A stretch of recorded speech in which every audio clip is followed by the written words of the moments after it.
윤석열 대통령의 처가 회사가 경기 양평군 공흥지구 아파트 개발 과정에서 특혜를 받았다는 의혹 수사가 막바지를 향해 가고 있다는 소식 전해드렸는데요.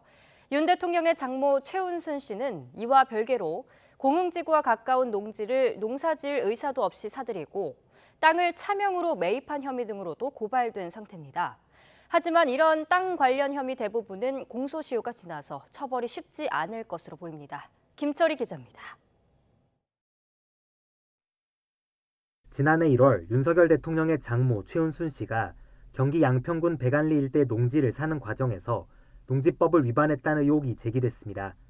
스스로 농사를 짓겠다며 농지를 취득해 놓고선 약속을 지키지 않았다는 겁니다. 이후 시민단체는 최 씨를 농지법 위반 혐의로 고발했습니다. 그런데 고발장에 적힌 땅들을 들여다봤더니 공소시효가 이미 지나 있습니다.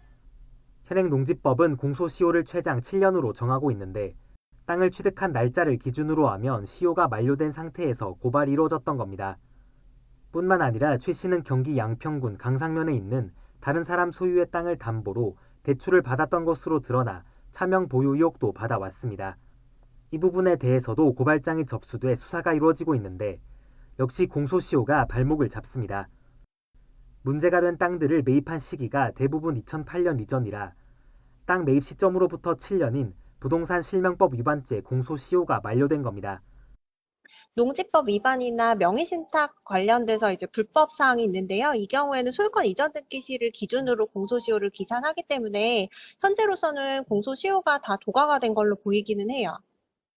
위법 행위가 확인되더라도 형사 책임을 묻는 게 사실상 어려워진 것 아니냐는 지적이 나오는 가운데 수사를 진행하고 있는 경찰은 고발장이 접수된 만큼 원칙에 따라 수사하고 있다는 원론적인 답변만 내놨습니다.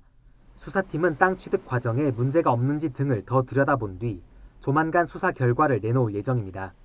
다만 앞서 비슷한 문제가 제기됐던 경기 성남시 도촌동 땅에 대해선 공소시효가 지나기 전에 기소가 이루어졌고 1심 재판부는 최 씨의 차명 보유 혐의를 인정해 징역 1년을 선고하기도 했습니다. YTN 김철입니다.